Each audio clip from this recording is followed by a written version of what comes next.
हैं। नहीं। माए से बाहर आप कहाँ जा पा रहे हैं? मेरी पार्टी A to Z की पार्टी, मान सम्मान जो संवैधानिक मान सम्मान है, जो हक अधिकार है, वो मिले। सुभाष जी, मैं आपको ये बताना चाहता हूँ, हम लोगों ने एक न्यूज स्पॉट चैनल ये किया है, शुरू किया है, और आप पहले व्यक्ति हैं जिनको हम लोगों ने बातचीत के लिए बुलाया है।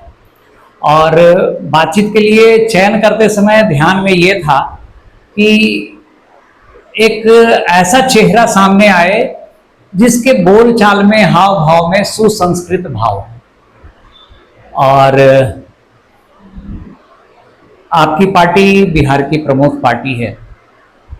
हम चाहते हैं कि पहले आप अपनी पार्टी के बारे में कुछ बोलें, तब हमारा जो जिज्ञासा है वो आपके सामने हम रखें।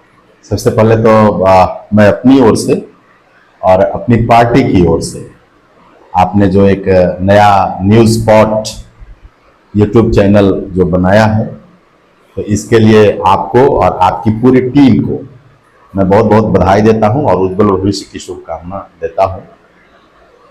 और आपने जिस प्रकार से मुझे यहाँ पर इंट्रोड्यूस किया, तो आपने मुझे इस लायक समझा, इसके लिए भी आपका बहुत बहुत धन्यवाद। और बात रही मेरी पार्टी की, तो राष्ट्रीय जनता दल का जो कंसेप्ट है, राष्ट्रीय जनता दल की जो बुनियाद है, राष्ट्रीय जनता दल के स्थापना के पीछे का जो उद्देश्य है, वो सामाजिक न्याय है। सामाजिक न्याय हमारी पार्टी का मूल मंत्र है और सामाजिक न्याय के इर्द गिर्द ही हमारी पार्टी के सारे कार्यकलाप जो है वो केंद्रित है। सामाजिक न्याय इन द सेंस कि राजनीति जो होती है वो समाज के लिए होती है, और भारतीय समाज की जो बनावट है, तो उस बनावट में आप देखेंगे कि कई स्तर पर डाइवर्सिटी है। चूंकि हमारी पार्टी बिहार की प्रमुख पार्टी है और भारतीय समाज में गैर बराबरी जो है कई स्तर पर है। हम भारतीय समाज के, या यूं कहें कि भारत के सर्वांगीण विकास हेतु भारतीय समाज में जितने भी जाति धर्म के लोग हैं उनको बराबरी का मौका मिले, उनको उचित मान सम्मान, जो संवैधानिक मान सम्मान है, जो हक अधिकार है, वो मिले। तो सारे जो कार्यक्रम हैं हमारी पार्टी के इसी पर केंद्रित है। हमारी पार्टी जाति के आधार पर, धर्म के आधार पर किसी को टारगेट नहीं करती, सबको समुचित मान सम्मान देते हुए राज्य का समग्र विकास, सर्वांगीण विकास, यही हमारी पार्टी का उद्देश्य है और हम सारे लोग मिलकर इसी के लिए काम कर रहे हैं। आगामी विधानसभा चुनाव में आपके पार्टी की क्या स्थिति नजर आती है आपको? देखिए, आप पत्रकार हैं और अगर किसी भी पार्टी का कार्यकर्ता, आप किसी भी राजनीतिक दल के कार्यकर्ता से अगर आप पूछेंगे ये सवाल जो आपने हमसे किया, तो स्वाभाविक है कि सारे कार्यकर्ताओं की अपनी पार्टी के प्रति जो है उसकी इच्छा आकांक्षा होती है और वो एक्सपेक्ट करता है कि हमारी पार्टी सबसे मजबूत है। हालांकि ऑन रिकॉर्ड हमारी पार्टी बिहार की सबसे बड़ी पार्टी है, सबसे बड़ी जनाधार वाली पार्टी है, लेकिन फिर भी हमारी पार्टी का जो परफॉर्मेंस है इसका बेहतर मूल्यांकन आप मुझसे बेहतर कर सकते हैं। लेकिन हम जहां तक देख पा रहे हैं कि वर्तमान दौर में जिस प्रकार से हमारी पार्टी मुद्दों की जो राजनीति कर रही है, हमारे नेता आदरणीय श्री तेजस्वी प्रसाद यादव जी का एजेंडा 6 शब्द में ही अपने पूरे एजेंडे को उन्होंने संजो के रखा है। पढ़ाई, दवाई, कमाई, सिंचाई, सुनवाई और कार्रवाई, ये 6 शब्दों में ही राज्य का सर्वांगीण विकास, समावेशी विकास जो है वो निहित है। 17 महीने के अल्प कार्यकाल में जब हम भागीदार बने, बिहार सरकार में सत्ता के भागीदार बने, तो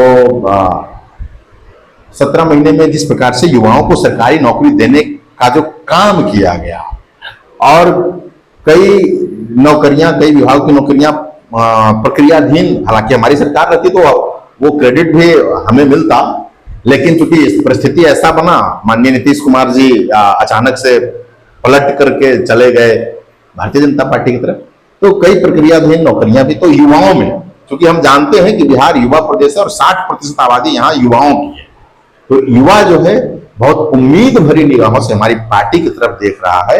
हमारे नेता के प्रति बिहार के युवाओं में विश्वास बढ़ा है। तो मैं समझता हूं कि आगामी विधानसभा चुनाव में राष्ट्रीय जनता दल पूर्ण बहुमत के साथ, गठबंधन के साथ में सरकार बनाने का। अच्छा, आपने जैसा कहा और वो सच्चाई भी है कि आपकी पार्टी बिहार में सबसे बड़ी पार्टी है, सबसे अधिक जनाधार वाली पार्टी है, फिर गठबंधन के लिए राजद को क्यों मजबूर होना पड़ता है, विवश क्यों होना पड़ता है? अभी का दौर जो है वो गठबंधन की राजनीति का दौर है। गठबंधन इसलिए कि भारतीय लोकतांत्रिक व्यवस्था में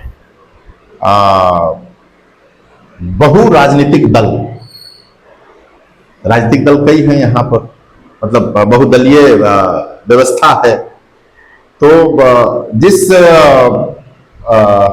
बहुदलीय व्यवस्था में हमारी पार्टी का जो एजेंडा है, हमारी पार्टी का जो सिद्धांत है, हमारी पार्टी का जो थ्योरी है, तो इससे जो भी मतलब और वास्ता रखने वाली पार्टियां हैं, राजनीतिक पार्टियां, तो हमारी कोशिश होती है कि उन सबको हम लेके चलें और सबको साथ में लेकर के चलते हुए हम जो है बिहार को विकास के रास्ते पर। सुभाष जी, आप अपनी पार्टी को बड़े अच्छे ढंग से रख रहे हैं, लेकिन मैं समझता हूं कि पार्टी की जो पिछले कार्यकाल में छवि रही, खास करके जो पार्टी के निर्माता रहे लालू प्रसाद, उस समय जो छवि रही, क्या आपको नहीं लगता है कि तेजस्वी जी का जो नेतृत्व है उससे छवि प्रभावित हो रही है? तेजस्वी जी वो छवि नहीं बना पा रहे हैं जो उनको बनाना चाहिए था। अभी 19 महीने का जो गठबंधन का मतलब जो रहा, वो पिछले शासनकाल का प्रभाव अभी तक आपको नहीं दिख रहा है? जनता जुड़ नहीं रही आपसे? तो ये सवाल जो आप कह रहे हैं कि अभी तक पार्टी में के प्रति हमारा जुड़ाव लगाव लोगों का नहीं जुड़ पा रहे हैं, मैं इससे सहमत नहीं हूं। सहमत इसलिए नहीं हूं कि आपकी पार्टी की पहचान माय समीकरण से है और अभी तक है। नहीं। माय से बाहर आप कहां जा पा रहे? मेरी पार्टी A to Z की पार्टी। हमने अभी शुरू में ही कहा, जब हमने हमारी पार्टी के बारे में आपने सवाल किया, तो हमने शुरू में ही कहा कि हमारी पार्टी जो है वो समाज के सभी वर्ग के लोगों को लेकर के, साथ में लेकर के चलने में विश्वास रखने वाली पार्टी है। हमारी पार्टी जो है इस राज्य के, मतलब जो दृष्टिकोण है हमारी पार्टी का, जो सिद्धांत है कि जितने भी साधन संसाधन अथवा सेवा क्षेत्र में जो अवसर है, उसमें सभी को अनुपातिक रूप से समुचित प्रतिनिधित्व मिले। सुभाष जी, मैं आपसे एकदम व्यक्तिगत प्रश्न करना चाहता हूं।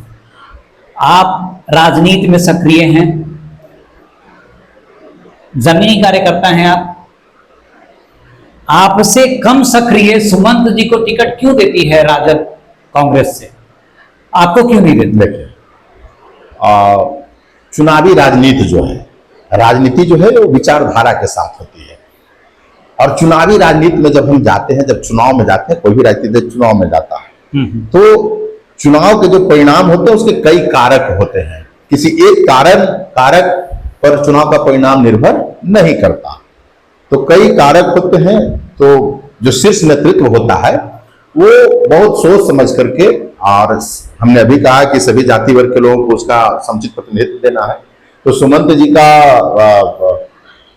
उम्मीदवार होना वो उसी बात का परिचायक है कि हम किसी को नजरअंदाज नहीं करते। समाज पिछले चुनाव परिणाम को लेकर राजद को अफसोस नहीं है टिकारी विधानसभा क्षेत्र में कि अगर हमने कोई और सक्रिय उम्मीदवार दिया होता तो वो रिजल्ट मेरी तरफ होता? अलग अलग लोगों का अलग अलग नजरिया है, मूल्यांकन करने का अलग अलग आधार होता है। हम लोगों ने भी मूल्यांकन किया पिछले विधानसभा चुनाव के परिणाम का, पार्टी ने भी अपने स्तर से मूल्यांकन किया, तो उसमें कई बातें उभर कर सामने आई। क्योंकि महज कुछ वोटों के अंतर से हम पीछे रह गए, हमारा गठबंधन चुनाव हार गया था, तो हमने उन कारणों का पता किया है, और जो भी कारण रहे हैं उस कारण पर वर्कआउट भी हुआ, हम लोगों ने काम भी किया है, और अब जो है एक बड़ी फौज नजर आ रही है टिकारी विधानसभा में संभावित उम्मीदवारों की, और हमें देखकर आश्चर्य होता है कि उसमें राजद का नेतृत्व जो है वो पीछे है और कांग्रेस की तरफ से ज्यादा लोग आ रहे हैं। आखिर आप संभावित उम्मीदवार क्यों नहीं है? देखिए, ऐसी बात नहीं है। सबसे बड़ी बात है कि राजनीति में हमारे नेता ने कहा है, अभी गठबंधन के दौर की राजनीति है। बिहार में महज 243 विधानसभा सीटें हैं, विधानसभा की सीटें हैं। गठबंधन में अगर हम जाते हैं तो मेरा जहां तक मानना है, हालांकि शीर्ष लेवल पर क्या फैसला होगा ये मुझे नहीं पता, लेकिन मेरा जहां तक मानना है कि लगभग 150 के तकरीबन सीटों पर राष्ट्रीय जनता दल चुनाव लड़ेगी। कार्यकर्ताओं का अथाह महासागर है राष्ट्रीय जनता दल, कई दावेदार हैं और टिकट जो है वो महज 150 के तकरीबन लोगों को ही मिलना है। तो इसमें शीर्ष स्तर पर मंथन चल रहा है। और रह गई बात कि संभावित प्रत्याशियों की सूची में आपका नाम नहीं है, ये व्यक्तिगत, आपका कहने का मतलब है राजद का, कांग्रेस का ज्यादा, राजद का एक आधा। पिछले बार कांग्रेस के खाते में ये सीट रही थी, तो स्वाभाविक तौर पर जो राजद कांग्रेस के जो कार्यकर्ता हैं उनके दिमाग में ये बात चल रही होगी, और कि चूंकि पिछली दफा ये सीट कांग्रेस के खाते में रही है तो इस बार भी कांग्रेस के खाते में रहेगी, तो इस हिसाब से उनकी तैयारी ज्यादा है। हालांकि राष्ट्रीय जनता दल के भी कई साथी, कुल मिलाकर के गठबंधन का मतलब राजद कांग्रेस छोड़ दीजिए, गठबंधन इंडिया गठबंधन, कुल मिलाकर के कि जितने दावेदार हैं, तो ये प्रमाणित हो रहा है कि टिकारी विधानसभा क्षेत्र में महागठबंधन जो इंडिया गठबंधन है उसकी स्थिति मजबूत है। अच्छा, अभी मध्यावधि चुनाव जो हुआ उसमें राजद अपनी एक 35 साल 40 साल से जीती हुई सीट हार गई, आप लोगों को कुछ कष्ट हुआ, उससे दुख हुआ? बिल्कुल, पार्टी 35 साल 40 साल से हमारे हिस्से की वो सीट थी, हमारे खाते की वो सीट थी, हमारे हिस्से में रही। सवाल सिर्फ इसका नहीं है, सवाल है कि जो सीट हमारे हिस्से की भी नहीं थी, जब हम चुनाव में जाते हैं तो हमारा एक्सपेक्टेशन होता है, हमारी उम्मीद होती है कि हम उस सीट को भी जीते। आखिर एक दो सीट में भी आप नहीं संभाल पाए, आपके हाथ से सीट जब बाई इलेक्शन होते हैं, उपचुनाव होते हैं, तो स्वाभाविक तौर पर आप देखिएगा, पिछले का भी रिकॉर्ड निकाल कर देखिएगा, तो जब सरकार के सेहत पर कोई असर पड़ना नहीं होता, उपचुनाव में जितने सीटों पर चुनाव हो रहा है उन सीटों के परिणाम के वजह से अगर सरकार के सेहत पर कोई फर्क नहीं पड़ने वाला होता तो साधारणतः जो है जनरली देखा जाता है कि वो सीटें जो है सरकार के पक्ष में, सत्ता पक्ष में वो जाती हैं। तो वो भी कारण रहा, एक कारण ये रहा प्रमुख कारण। दूसरा कारण कुछ इस तरह के लोग चुनावी मैदान में थे, उसका भी हमारी पार्टी को खामियाजा भुगतना पड़ा।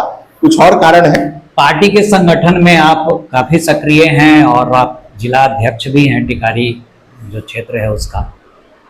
चुनाव में हम आपको कब देख रहे हैं? ये निर्णय पार्टी करेगी, पार्टी का शीर्ष नेतृत्व करेगा। मैं पार्टी का एक सिपाही हूँ, पार्टी का एक कार्यकर्ता हूँ, और पार्टी की जो नीतियां हैं उन नीतियों को धरातल पर पहुंचाना, लोगों तक पहुंचाना, जन जन सभी संभावित उम्मीदवार जो हैं वो अपना बायोडाटा पार्टी के पास जमा कर रहे हैं, क्या आपने जमा किया है? ये पार्टी फोरम की बात है, और एक राजनीतिक कार्यकर्ता जो होता है उसकी इच्छा होती है, और मैं इस सिद्धांत पर काम करता हूं कि न्यूटन के गति का तीसरा नियम जो होता है, each action has a reaction, प्रत्येक क्रिया के विपरीत प्रतिक्रिया होती है। चाहे आप संगठन के लिए काम करें अथवा समाज के लिए काम करें, तो प्रत्येक क्रिया के विपरीत प्रतिक्रिया होती है।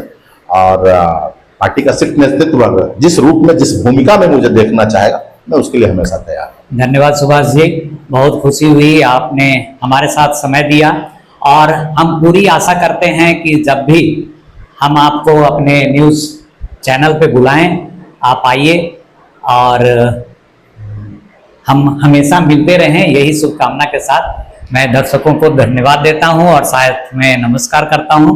फिर मिलेंगे अगले किसी खंड में। बहुत बहुत धन्यवाद।